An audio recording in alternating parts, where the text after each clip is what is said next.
Hey everyone, it's Mark Ferguson with InvestorMore, and I'm standing outside one of my problem properties that I've had way too long and just kind of had sitting around for a long time as well. But we're finally making some progress. It's pretty much finished to where we want it to be, and then we do have a plan now for what we're doing for this property. It used to be an old restaurant, then I bought it for really cheap, but that's not always a good thing if you don't have a plan for your properties. And then we had lots of plans to rent to other restaurants, other tenants, and just none of them worked out. And eventually we fixed up the property, and I believe now we're going to sell it. So the tricky part with this property is that the property line is basically the property itself, with just a little bit extra, like this triangle right here. Oh, we still have that tree. We were gonna take that out. So we always find something when looking at these properties that we haven't quite done all the way when we think we're finished. So that was something, but yeah, we did do a lot of other work, stucco, some interior work, and it's way nicer than when I bought it, that's for sure. All right, love the likes, love the comments, love the shares too. And we had this stucco done. Oh, that is really muddy right there. And after the stucco was done, it had snowed and then rained, and there were no gutters, and it messed up a bunch of the stucco that was just done. So we did get a new roof on there, although one of our roofers when I first bought it said it was fine. We no longer use that roofer. Our other roofer said yes, it definitely needs some work. It's a flat roof, it's got some weird issues, so it was an expensive roof. I think it was $16,000 if I remember right to do this roof, even though it's only a 1,200 square foot building. And then we got the gutters on, came back, fixed the stucco. It all looks good now, in much better shape. And yeah, so the property line literally goes from like that yellow concrete thing to here, this triangle breeze to the building and over. So there's no extra room. We also did quite a bit of electrical work back here. That was a huge delay because we had to wait. I don't know why Excel is letting that wire go through the trees like that.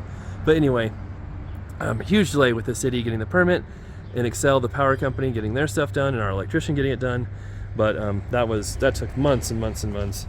Of course, there was other delays that were my fault too. And this is weird that someone put Phil's Pro Auto advertisement on the back of this. It looks like somebody's, of course they're always trying to break in. That's why we have it barred from the inside, which we'll show you. But no, we should probably fix that door handle too. Oh, a guitar case. And yes, we have had issues where homeless were breaking into the property, hanging out in there, and multiple times. There's kind of a weird wood structure here that also had homeless people sleeping in it, so we took that out just to not have that issue. But yeah, there's still, I don't feel like opening that's for sure. But this is kind of weird too, how this dirt is right here. If I was a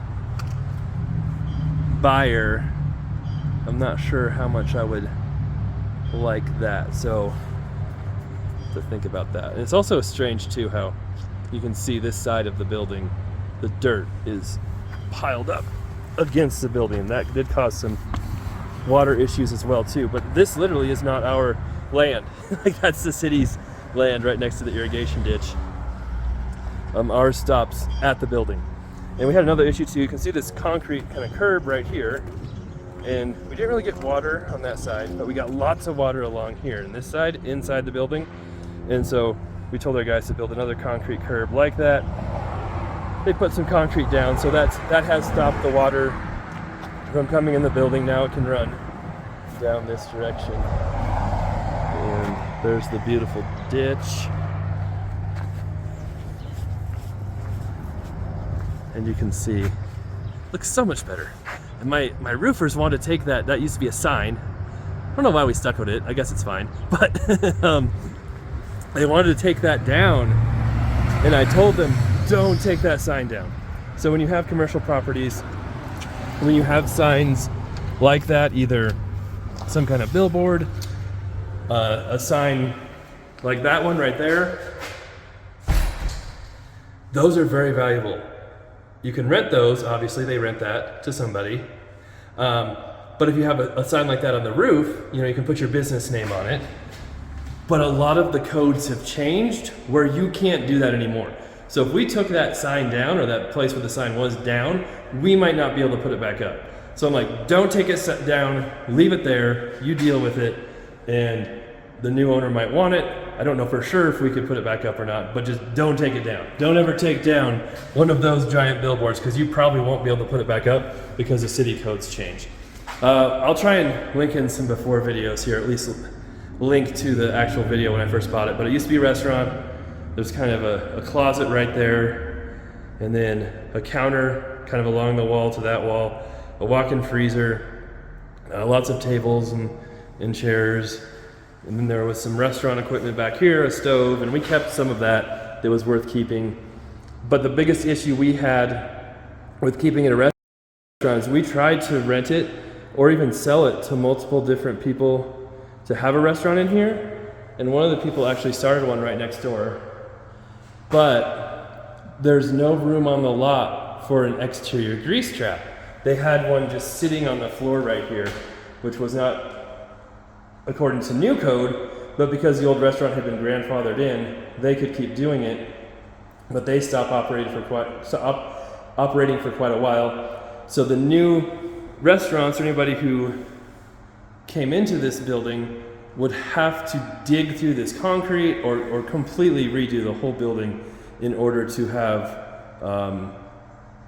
meet city code with the grease trap. And the other issue was the bathroom, right? We had this bathroom this is way bigger than the bathroom was before. It was tiny, you could barely walk through it before.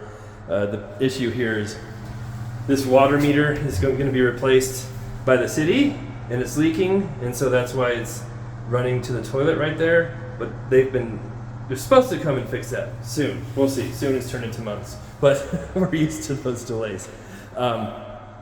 So this bathroom was so small. If you want to have a restaurant with any type of seating, you have to have a bathroom, or 2 bathrooms. They have to be ADA compliant. You would have had to just rebuild the whole place, and maybe you could have, we could have bumped this wall out a ton over here, and that would have cut into the kitchen. You would have to take the whole kitchen out, redo all of it.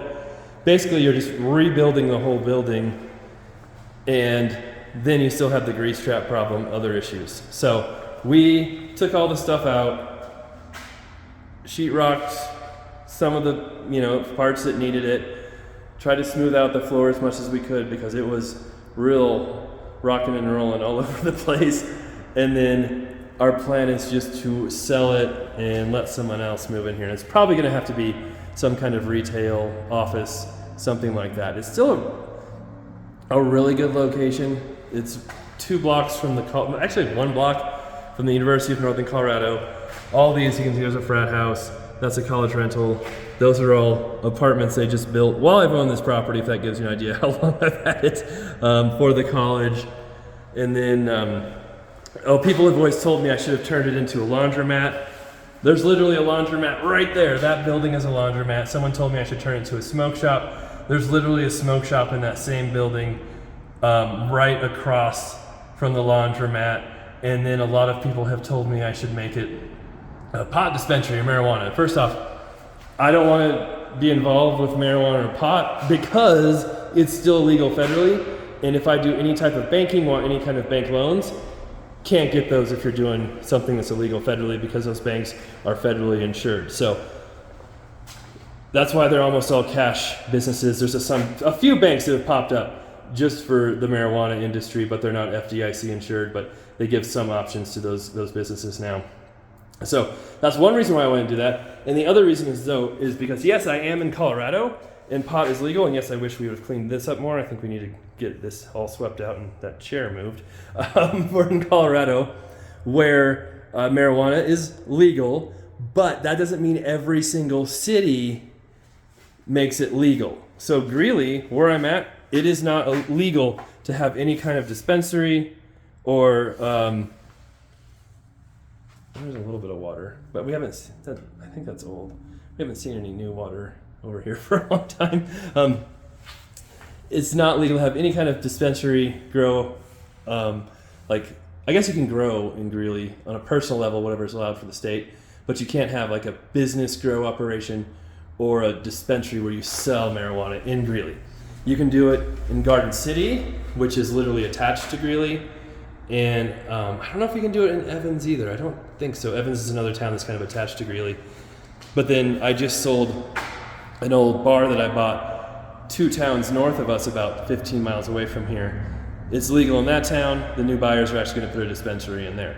So it's kind of weird how all that works, but lots of reasons why I don't do any dispensaries or marijuana grows, things like that, just because of the banking and federal issues that come along with it. All right, so that's the property. We've had a few things not go as planned the last couple of years with this, with the bar I bought. Wanted to start a laundromat there. I talked about that in one of my last videos, and that didn't work, so that's okay. I paid $110,000 for this building, which was dirt cheap, and that's why I bought it. And sometimes I need to learn that not to buy stuff just because it's dirt cheap. I need to have a plan and an idea of what I'm doing. And a lot of times when I have my dirt cheap properties, I also don't focus on them as much as the expensive ones. So they sit around for a while, and we focus all our resources and energy on the expensive ones, and then these just kind of sit here and don't do much. And then by the time I get around to selling them or fixing them up or renting them, then we've not done very well because the carrying costs have added up so much over time. So we're gonna sell it. It's really, really hard to value something like this, really hard.